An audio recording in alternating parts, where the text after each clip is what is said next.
हैं, उनको कैसे आप हैंडल करती हैं? अब ऐसा है कि मैं रसूलपुर पंचायत की सामुदायिक स्वास्थ्य अधिकारी हूँ। तो हमारे पास में मेरे पूरे पंचायत से सभी लोग आते हैं। नावाडीह, नारायण चक, बंजारी, रसूलपुर, ये सारे एरिया के पेशेंट मेरे पास आते हैं। और ज़्यादातर मेरे पास हर एज ग्रुप आता है, लेकिन ज़्यादातर वैसे वृद्ध लोग आते हैं जो दवा खरीदने में बाहर से समर्थ नहीं हैं। तो हमारे पास में शुगर, बीपी, ये सब चीज़ मैं चेक करती हूँ। और चेक करने के बाद से उसके बाद मैं बीपी, शुगर, जो भी जेन्युइन जो मेडिसिन रहता है, बुखार का, खांसी का, सर्दी का, जोड़ों में दर्द है, पेट में दर्द है, इस तरीके की जितनी दवा आती है, मरीज के अनुसार उसको कैसा ज़रूरत है, उसकी बातों को सुन के उसके अनुसार मैं उसका दवा देती हूँ। मैम, सबसे पहले तो मैं आपका नाम जानना चाहूँगा। दिव्या श्रीवास्तव। दिव्या जी, ग्रामीण इलाकों में पेशेंट को हॉटली जुड़कर जितना समझाना मायने रखता है, वो मेडिसिन से ज़्यादा कारगर होता है। उसको आप कैसे हैंडल करती हैं? अगर कोई बुजुर्ग आ गया, महिला आ गया और उसको मेडिसिन तो आप देती ही हैं, वो तो कारगर होगा ही, लेकिन जब उसके रोग को आप समझ पाती हैं और उनको समझा पाती हैं एहतियातन क्या उनको जो प्रिकॉशन लेना है वो, या जो सावधानी बरतनी है, कितना मेहनत करना पड़ता है समझाने के लिए? अब मैं समुदाय से जुड़ी हूँ, तो मुझे गाँव के लोगों के साथ में तालमेल बैठाना पड़ता है। और गाँव की महिलाएं, बुजुर्ग, बाबा, दादा, ये लोग इतने शिक्षित नहीं होते हैं, इनको समझाना थोड़ा मुश्किल होता है। लेकिन मेरे पेशेंट बहुत कोऑपरेटिव होते हैं, मेरी बातों को बहुत मानते हैं। मैं जितना उनसे कहती हूँ वो लोग सुनते हैं। और जब हम लोग पढ़ाई करते हैं, उसी दरमियान हम लोगों को समझाया जाता है। और हमारे ये विषय का एक चैप्टर होता है कि पेशेंट के साथ आईपीआर मेंटेन करना है। तो आप जितना अच्छा आईपीआर मेंटेन करेंगे और जितना अच्छा आईपीआर मेंटेन रखेंगे, पेशेंट हमसे उतना अच्छा जुड़ेगा, उतना अच्छा हमसे प्रभावित होगा। और जितना अच्छा प्रभावित होगा, तो ओल्ड एज में क्या होता है कि साइकोलॉजिकल सपोर्ट सबसे ज्यादा काम करता है।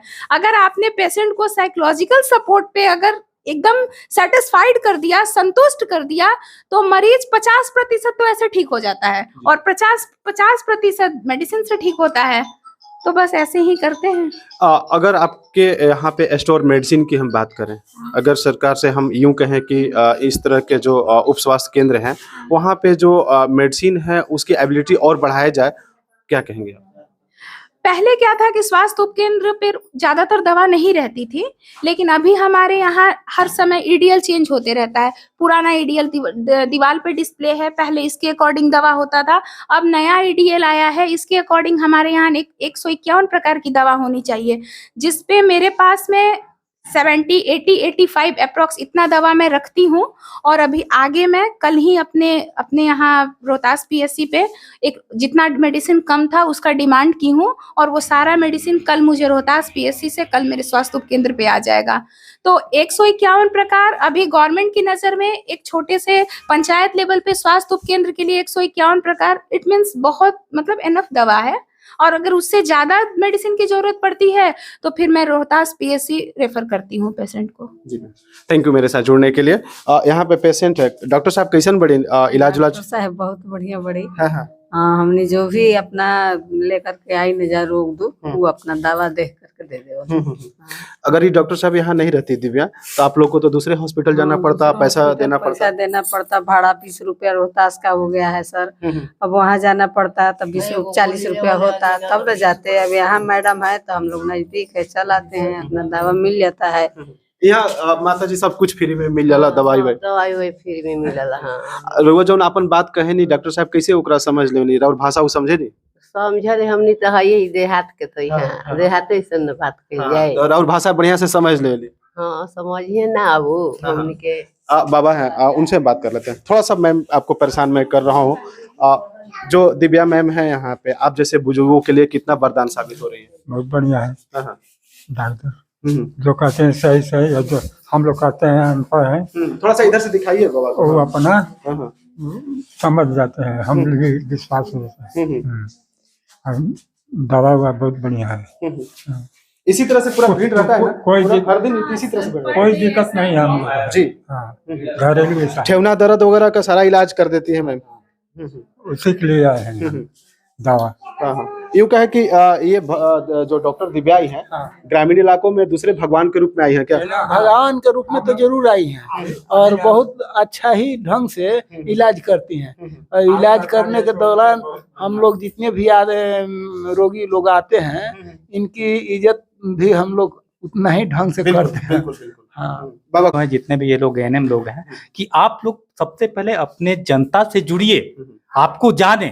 अरे आप कैसे जानेगा कि आप काम कर रहे हैं? बिल्कुल। बट आपको अगर कोई जानेगा कि हाँ दिव्या जी हैं, तो इट मीन से आप काम कर रहे हो। आपको आपके क्षेत्र में आप लोग को जानता है आपको, तो मतलब कि आप काम कर रहे हो, ईमानदारी से कर रहे हो। अगर मान लीजिए कोई गया दिव्या जी या किसी के बारे में पूछे कोई आमजन, ना हम नहीं जानते हैं चाचा, तो मतलब इट मीन से आप नहीं जानते हो। सिंपल सी बात है, आप नहीं काम कर रहे हो। तो यही चीज मेरा ये रहता है मीटिंग में कि आप लोग सबसे पहले सब आशा दीदी को आप मीटिंग करिए। आशा दीदी घर घर पे जाती हैं, वार्ड पे हैं आशा दीदी लोग, घर पे जाए जो भी समस्याएं हैं स्वास्थ्य से संबंधित आप लेके आइए। आप हेल्थ वेलनेस सेंटर पे वो CHO एएनएम है और एएनएम लोग 3 लोग पदस्थापित है, वो आपको जितना सहयोग हो सके होगा। अगर यहाँ से नहीं होगा तो आपको PSC में रेफर होगा, तो वहाँ पे हम लोग सहयोग करेंगे। अगर वहाँ पे नहीं होगा तो मैं वादा करता हूँ सदर अस्पताल में अभी आपको 6-7 महीना पहले मिशन 60 के लिए मुझे रिवार्ड भी मिला है। वहाँ पे बहुत सारी चीजों को सुविधा को मैंने अपग्रेडेड कर दिया है। बिल्कुल। तेजस्वी यादव जो स्वास्थ्य मंत्री, उनके द्वारा हम लोग को मिला है, मुझे खासकर चयनित किया गया 38 जिला में। तो मैं वहाँ पे भी मैं हेल्प कर सकता हूँ। CT स्कैन, डायलिसिस हो, आपका जो जांच नहीं होता है यहाँ पे PSC लेवल पे, रेफर करने पे अगर प्रॉब्लम हो तो वहाँ पे भी मैं मदद कर सकता हूँ। धन्यवाद। थैंक यू रितेश जी। मैं लास्ट कमेंट मैं लेना चाहूंगा। अभी जैसे रूरल इलाके में हम लोग घूम रहे थे तो पेशेंट ही आपस में बात कर रहे थे कि रसूलपुर उप स्वास्थ्य केंद्र जो है वहाँ पे एक डॉक्टर दीदी आई हैं, वो इलाज और रोग दोनों को अच्छी तरह से पकड़ रही हैं और लोगों को वहाँ से लाभ भी मिल रहा है। तो जो पेशेंट प्राइवेट हॉस्पिटल में जाते थे या गरीबों का वहाँ शोषण होता था, अब उनका रुख इस ओर हो रहा है। मैम, जिस तरह से आपका डॉक्टर दीदी के रूप में चर्चा हो रहा है उस तरफ तो हम जाएंगे ही। जब कोई पेशेंट गरीब तबका का हो, बुजुर्ग हो और उसका कोई सहायक ना हो, असहाय हो, उस तरह के लोग जब आपसे ठीक होकर जाते हैं और आपको थैंक्स कहने आते हैं, किस तरह का फीलिंग होता है जब आप इस तरह की चीजों को अचीव कर पाती हैं? तब सर मुझे ये लगता है कि मुझे अगर सरकार ने मुझे नौकरी दी और मैंने अपने काम को किया है, तो जो भी मैंने यहाँ जब मैं 2 साल में यहाँ जितना इस सेंटर पे योगदान दी हूँ, वो सब मुझे मेरे रिजल्ट के रूप में दिखता है। और मुझे बहुत अच्छा लगता है क्योंकि मैं घर परिवार से दूर रह के यहाँ काम करती हूँ। तो जब ये लोग मुझे पॉजिटिव आंसर करते हैं तो मुझे बहुत अच्छा महसूस होता है कि मैंने यहाँ 7-8 घंटे जो ड्यूटी किया उसका मुझे रिजल्ट पॉजिटिव मिला। और मेरे ये सब जितने मेरे पेशेंट हैं, जितने मेरे चाचा बाबा जो भी हैं, ये लोग जब ठीक होते हैं और रास्ते में मुझसे पूछते हैं और बेटा आप अच्छी हैं, तो मतलब मुझे इस गाँव में दूर रह के भी अकेलापन महसूस नहीं होता। जी, आई होप कि आप बेहतर कर रही हैं और इससे भी बेहतर करें और जो गरीब तबके के लोग हैं उनको आप जैसे डॉक्टर मिलें